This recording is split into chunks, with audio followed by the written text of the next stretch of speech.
Mahaguru Ansuan. Tuan muda, kami harap Anda mau ikut bersama dengan kami ke kota. Kami akan memberikan hadiah yang pantas untuk Tuan muda. Changsu mewakili mereka berdua untuk berbicara. Sudahlah Paman, lagi pula saya juga ingin keluar dari hutan itu. Kemudian Ho Chen membalikkan badan menatap kepada mereka. Dan satu lagi, Paman, tolong berhenti memanggilku dengan Tuan muda. Mereka bertiga saling berpandangan. Kemudian Changsu maju berbicara kembali. Baiklah Tuan, maksud saya Pendekar Chen. Namun, saya juga mohon jika tiba di kota, Pendekar Chen tidak akan menolak hadiah yang akan kami berikan. Ho Chen diam sesaat dan kemudian mengangguk setuju. Baiklah Paman, saya akan terima hadiah yang akan Paman berikan. Mereka bertiga bernapas lega dan melanjutkan perjalanan. Ketika malam tiga mereka berhenti dan bermalam di pinggir jalan. Ho Chen membuat api unggun. Persediaan makanan Ho Chen di dalam gelang memang sangat banyak. Namun semuanya adalah daging. Mulai dari daging rusa, kelinci, ayam hutan, babi hutan dan juga daging siluman. Semuanya tentu sudah Ho Chen bakar. Mereka sempat heran ketika Ho Chen mengeluarkan daging dari ruang hampa. Semenjak berada di dalam gua, mereka sudah melihat yang Ho Chen lakukan, namun tidak ada yang berani bertanya. Mereka berempat memakan daging babi hutan yang sudah dibakar. Mereka saling bercerita kepada Ho Chen, mulai dari lingkungan ibu kota tentang Kekaisaran Jun, dan menceritakan berbagai kabar Ho Chen. Hanya mendengarkan dengan santai. Apa Paman mengenal Chong Hun? Ho bertanya kepada Chang Fu. Oh, pendekar muda mengenal putraku? Tanya Chang Su keheranan. 2 tahun yang lalu, secara kebetulan kami bertemu di jalan dan menginap di desa Daan bersama. Chang Su sedikit heran, kenapa anaknya tidak menceritakan. Bagaimana kabar Tuan muda Hun sekarang Paman Su? Ho Chen kembali bertanya. Dia baik-baik saja. Seminggu yang lalu, istrinya baru saja selesai melahirkan. Chang Su menceritakan dengan mata berkaca-kaca. Rasa haru dan senang mengisi hatinya. Chang Su tidak sabar ingin segera menemui cucunya. Selamat atas kelahiran cucu Paman. Ho Chen mengepalkan tangan ke depan memberikan selamat kepada Chang Su. Terima kasih pendekar muda. Saya rasa Chang Fon akan lebih senang jika pendekar nanti mengunjunginya. Ho Chen hanya mengangguk, kemudian mereka melanjutkan menceritakan yang lain. Apa banyak pendekar mati secara misterius? Ho Chen kaget ketika Yung An menceritakan tentang para pendekar yang mati secara misterius. Ditambah lagi para pendekar yang mati masih di dekat energi jiwa dan bumi. Ho Chen mengira ini perbuatan aliran hitam. Namun Yung An juga mengatakan kurban bukan hanya dari sekte aliran putih dan netral. Bahkan dari sekte aliran hitam pun juga banyak yang menjadi kurban. Ho Chen tentu kaget dan bingung. Apa yang sebenarnya terjadi? Ho Chen memegangi kepalanya yang terasa sakit. Mereka istirahat semalaman tanpa masalah. Ketika pagi mereka kembali melanjutkan perjalanan.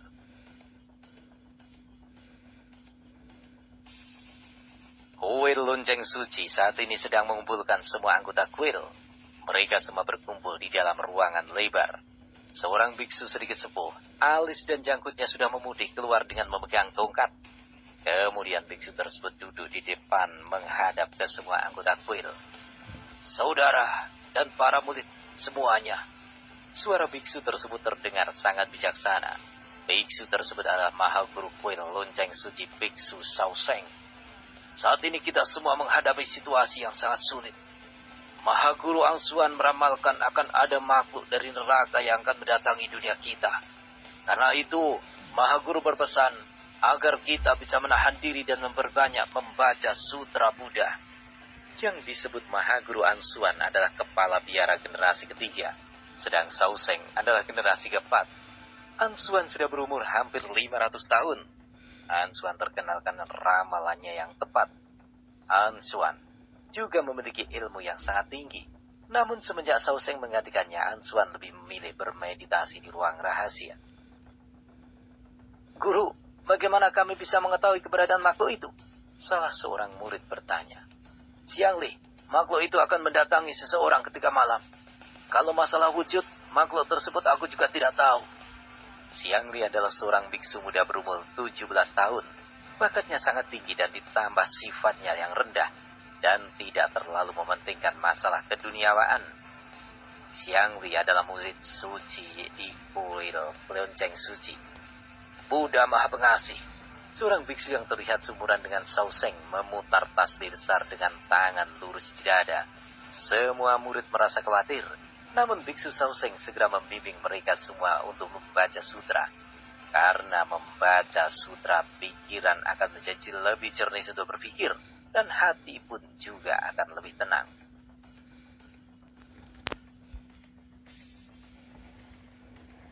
Tuan Buddha, Tuan Changsu sudah datang. Seorang pelayan membungkuk dan menyampaikan kedatangan Changsu kepada salah seorang yang terlihat murung.